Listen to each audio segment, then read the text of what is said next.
Bunu ayrı sen böyle. Bunu ben yiyeceğim bunu. Yeter mi? Şu anda fiyatlar Kurban Bayramı'ndan itibaren zaten işler düşük olduğu için biraz da talep meselesi.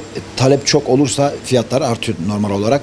Talep de çok düşük olduğu için bu yıl biraz kurbanında milletin eti de olduğu için yavaş yavaş onlar tükeniyor. Yılbaşına doğru tabii ki bir fiyatlarda veya yılbaşından sonra garanti bir fiyatlarda değişiklik olacak. Ama 3 aşağı 5 yukarı ne olur tabii pek göz kestiremiyoruz.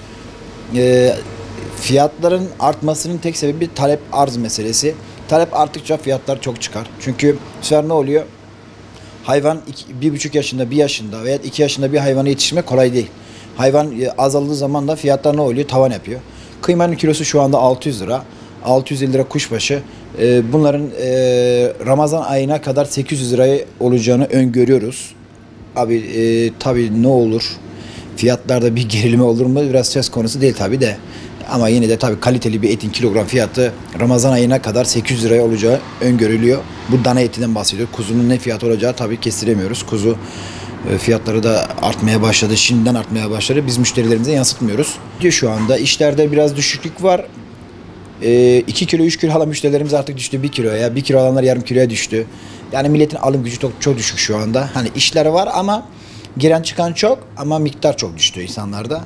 Bu da 300 gram, 200 gram, 250 gram günlük alıp o günkü yemeğini pişirdikten sonra bir 3 gün 5 gün veya bir hafta adam zaten et yemiyor. Tekrar bir hafta sonra yine geliyor 250 gram veya yarım kilo ne lazımsa onu alıp işi içinde çıkıyor. Misafir gelmediği sürece bu kilogram bazıları hep gidiyor.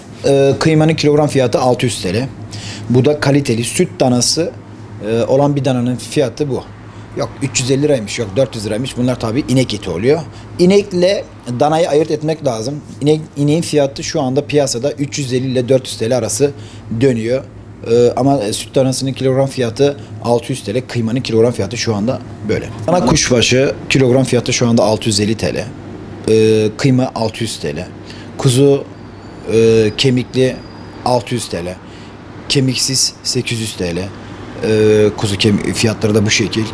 Tavuk çeşitlerinde bayağı bir düşüş var. Bayağı yani şu önümüzdeki 3 hafta içerisinde yaklaşık kanadın kilosu 320 lirayken kanadın kilosu şu anda 204 TL.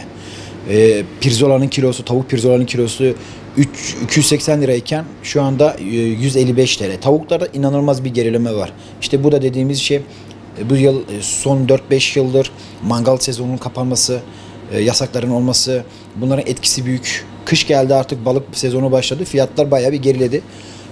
Vallahi dileriz ki düşsün. Düştükçe biz daha çok iş yapıyoruz. Hangi kurulun gelmiş biliyor musun?